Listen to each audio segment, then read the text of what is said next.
নমস্কার বন্ধুরা, কেমন আছেন? আশা করি সবাই ভালো আছেন। কাকলি কিচেন ভিলেজ স্টাইলে সবাইকে স্বাগত জানাই। আজকে আমি গাটি কচু আর আলু দিয়ে মাছের ঝোল করব। তোমরা পুরো ভিডিওটা দেখতে থাকো আমি কি করে রান্নাটা করি।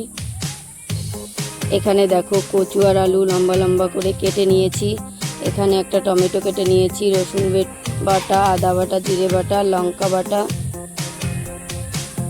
এখানে দেখো 4 পিস মাছ আমি লাল লাল করে ভেজে নেব। এটা পাঙাশ মাছ, তোমরা চাইলে অন্য মাছ দিয়েও করতে পারো। পাঙাশ মাছ শুধু মশলা দিয়েই ভালো লাগে, ওর জন্য পাঙাশ মাছটাই দিয়েছি।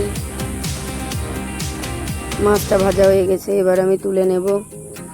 দেখো মাছটা তুলে নিয়েছি। এবার মাছ ভাজা তেলে আমি জিরে ফোড়ন দিয়েছি।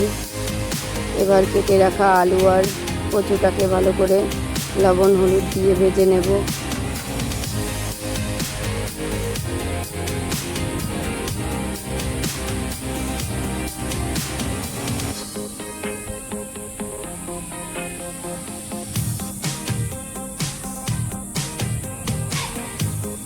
কচুগুলো সুন্দরী গলে যাবে, ওর জন্য একটু মোটা মোটা করে কেটেছি,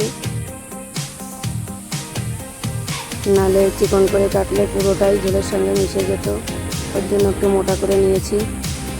এবার ভালো করে ভেজে নেব।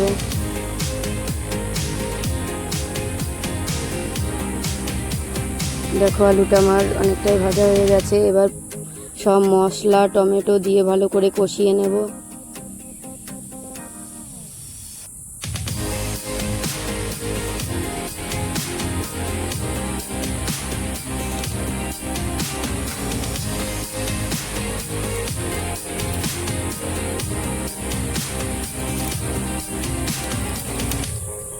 দেখো আলুটা আমার ভালো করে কষানো হয়ে গেছে মশলার সঙ্গে।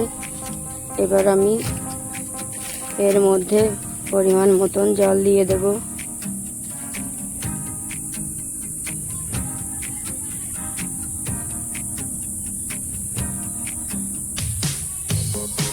দেখো ঝোলটা আমার ফুটে এসেছে।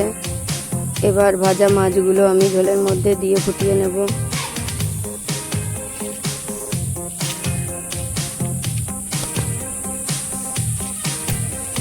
দেখো তরকারিটা পুরো রেডি হয়ে গেছে, খেতে বসে গেছি। খুবই সুন্দর খেতে হয়েছিল। ভালো লাগলে অবশ্যই একটা লাইক করো, চ্যানেলটাকে সাবস্ক্রাইব করে পাশে থেকো। সবাইকে অনেক অনেক ধন্যবাদ।